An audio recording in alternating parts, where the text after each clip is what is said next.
Donald Trump is being charged now with very serious crimes, the most serious crime. So it's only fair that we give him a chance to respond.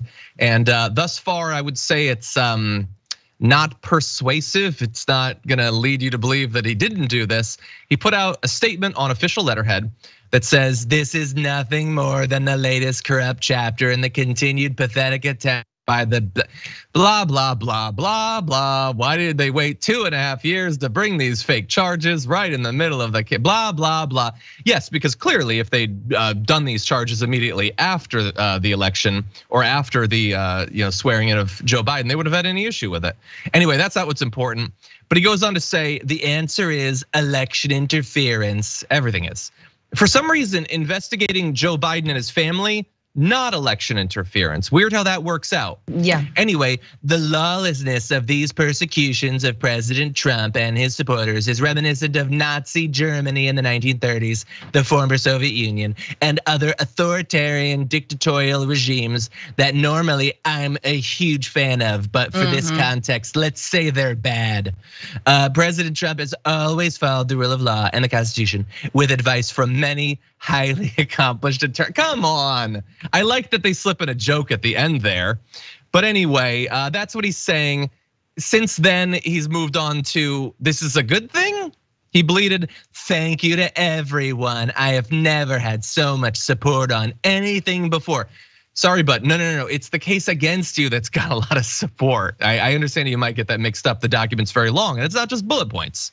But anyway, nothing really new there, Francesca. It's braggadocio.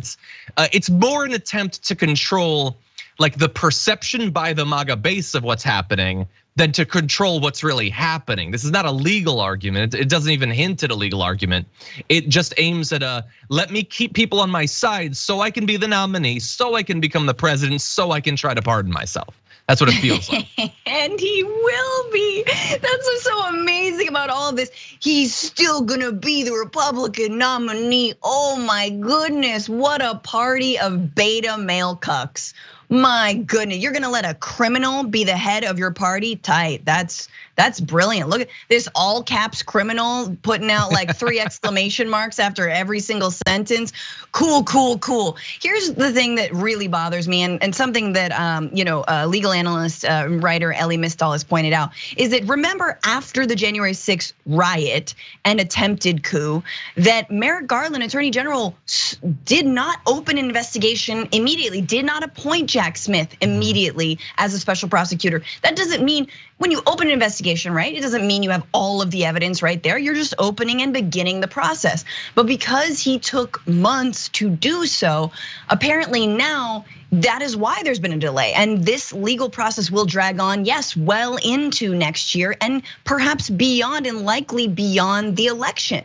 So it is very, and the reason that Merrick Garland didn't do that was because he was afraid it would look partisan. We covered that on this show, that he was afraid it would look too partisan. I don't know, like, I just, you know what? Good on the deep state for at least getting a little bit right on this. But man, I feel we are still so unprotected from what could potentially come next, either from Trump or someone like him. Check out the Damage Report podcast each day, wherever you get your podcasts, whether Pocket Casts or Stitcher or iTunes. You can join me as I give you the news and stories you want, with a range of co-hosts and interview guests jumping in on the fun each day. Again, that's the Damage Report, wherever you get your podcasts. And if you get them at iTunes, don't forget to rate and review. Sometimes I'll read them live on the show.